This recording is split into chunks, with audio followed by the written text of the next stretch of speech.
Hi everyone, welcome back. I'm John, and this is BrOSE Books. Today, we're going to be diving into our solo BrOSE campaign. We've already built our region, and we skipped ahead to make some characters, but now we're going to build our factions and patrons.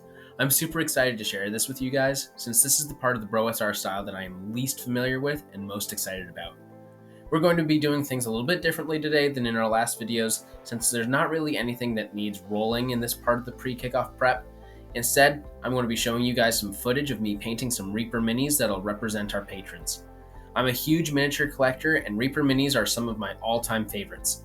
I'll put links to the individual models in the description. I do want to apologize, as I'm still trying to figure out a good setup for these things. A lot of the shots are out of focus, and sometimes my hand placement isn't great, so things will look a little wonky. But don't worry, I'll be sure to include a great shot of all the models together at the end. So I use a painting method called slap chop, and let me tell you, this method has saved my painting hobby. When I had my son, I'll be honest, I didn't expect him to take up as much of my free time as he did.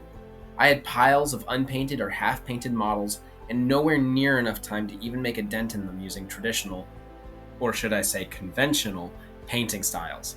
It just took up too much time and had a lot less leeway in case I needed to drop what I was doing to go grab a diaper or a bottle.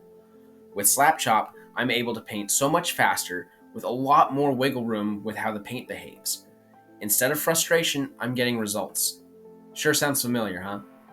But if you're interested in Slap Chop, it's really simple. Start with a black base coat, then with a medium heavy dry brush, apply a dark gray. Once that's done, go over it again with a medium light dry brush of light gray, then top it off with a very light dry brush of pure white, paying close attention to spots that you want to accent. After that, it's just paint by the numbers, with either Citadel Contrast or my personal preference, Army Painter Speed Paint.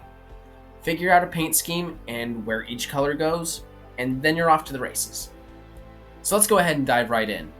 I've decided that our region is going to be more so a Crusader state than a Borderlands like we had discussed before, with that little thorp we rolled up being a monastery.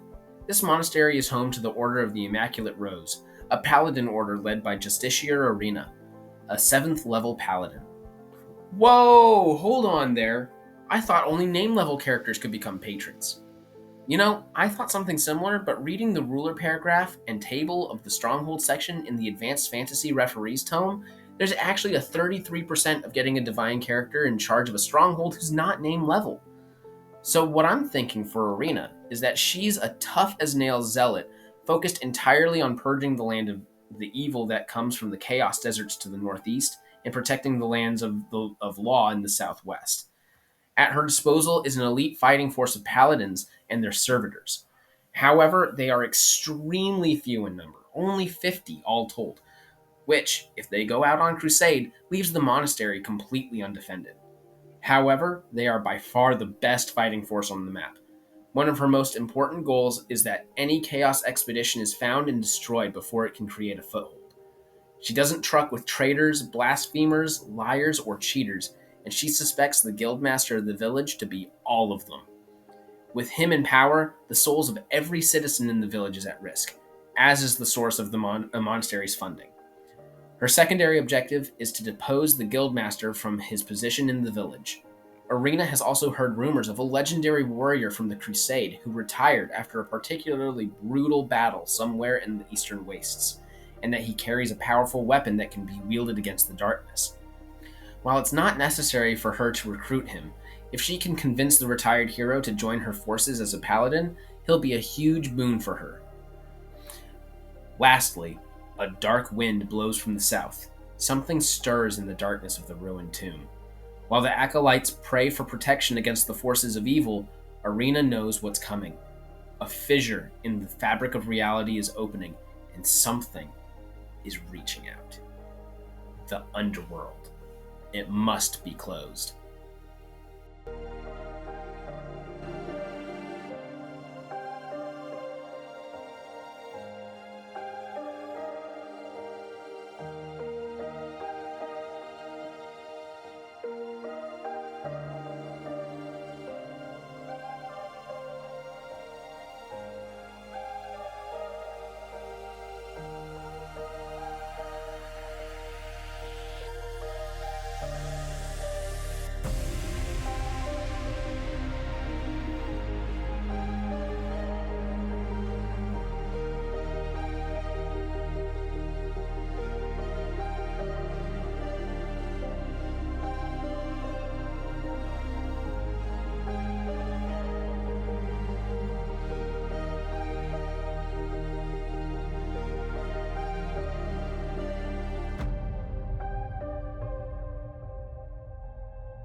Next up, we have Guildmaster Vahaken, an 8th level thief.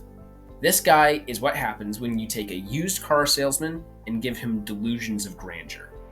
Vahaken has used his influence in the Thieves Guild to open a branch in the village, and has really applied that pressure to get himself in positions of power. Now, he's looking to buy his way into proper nobility. He's got the entirety of the town guard at his disposal, though it still only numbers 80 personnel, mostly footmen. Their training and equipment isn't the best, and Vahaken will be damned before he gives them more than a cent than they're worth. As long as the money is coming in, he can buy people to get things done for him. His primary goal is to acquire 10,000 gold, since that'll buy him a proper noble title with the Crusader King. Next, he'll need to get rid of that busybody Justiciar in the monastery, since she's always poking her nose in his business. Fortunately, Vahaken's pretty confident that she doesn't have any solid proof of his crooked dealings, thanks to his amulet of protection against scrying. And if anyone comes a-knockin', they'll get a good rockin' from his Staff of Striking and Heartseeker, his sentient +1 Sword of Light. Vahaken has also heard of the Errant Champion, and knows that if he can get this guy to join his cause as a knight, his victory must be assured. Lastly, there's some trouble in some ruins to the south that's getting superstitious folks all uppity. Something about a portal to the underworld? Sounds like an opportunity for treasure. And treasure means taxes.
Up next, we have Warlock Akmetzhan, leader of the Chaotic Expedition and 11th level magic user.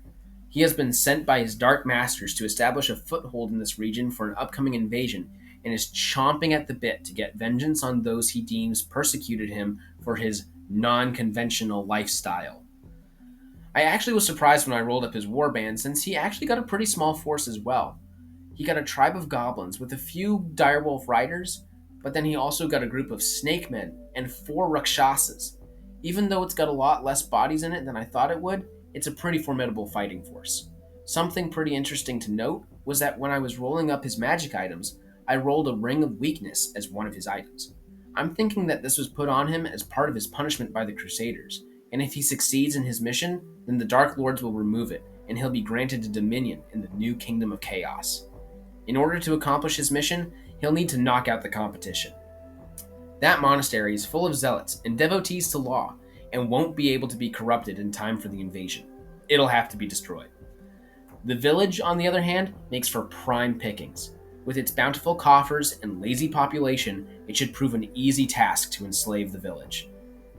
Knowing that a former champion of law lives somewhere in the wasteland, Akmetzhan sees a perfect opportunity to secure a powerful ally and force for chaos by converting the hero to a chaos knight. Finally, a dark call comes from the ruined tomb to the south, a beacon of power, unrivaled and untapped.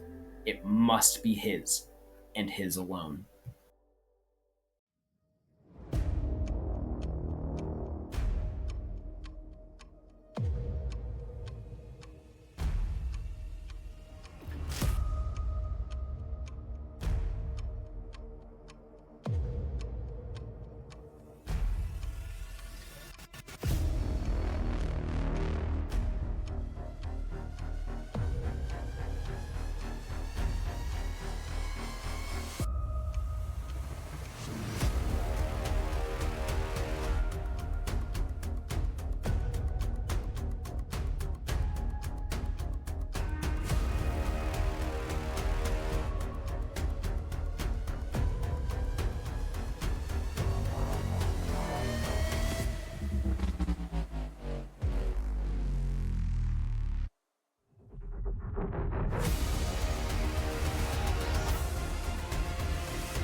Lastly, we've got Thegan, the retired champion of law. I've decided that he's a veteran of the crusade that first liberated this region, but he became disillusioned and settled here with his family to live in peace, taking Sunsoul, the legendary sword, with him. His primary goals are to stay away from the conflict for as long as possible and to protect his family from danger. So if we discover through play that there's a monster lair nearby, there's a good chance he'll want to do something about it. However, to keep him from turtling in his corner of the map all game, I've decided that somewhere around Bronstein turn 10, Thegan's son will become discontent with living in seclusion, stealing Sunsoul and striking out to be a hero like his father by going into the ruined tomb. Sunsoul is a crazy sword too. It's a sentient +1 Sunblade with telekinesis, the ability to see invisible creatures, and has a special purpose of slaying chaotic creatures. Since it's a lawful sword, chaotic creatures struck by it will need to save versus spells or be paralyzed. Nothing to sneeze at. As long as his family is safe, Thegan will make for a very powerful ally.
So there you have it. We've got 4 factions, 4 patrons, and 4 freshly painted models.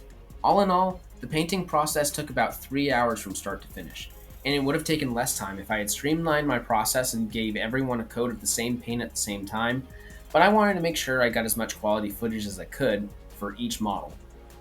Didn't really work out great, but c'est la vie. I hope you enjoyed this and look forward to the start of our campaign with me. The factions are primed and ready to go. It's only a matter of time before our heroes are going to find themselves in the thick of it. Until then, make sure you like, subscribe, comment, all the YouTube stuff, and check out my other videos if you haven't already. Thanks again for tuning in. I appreciate you.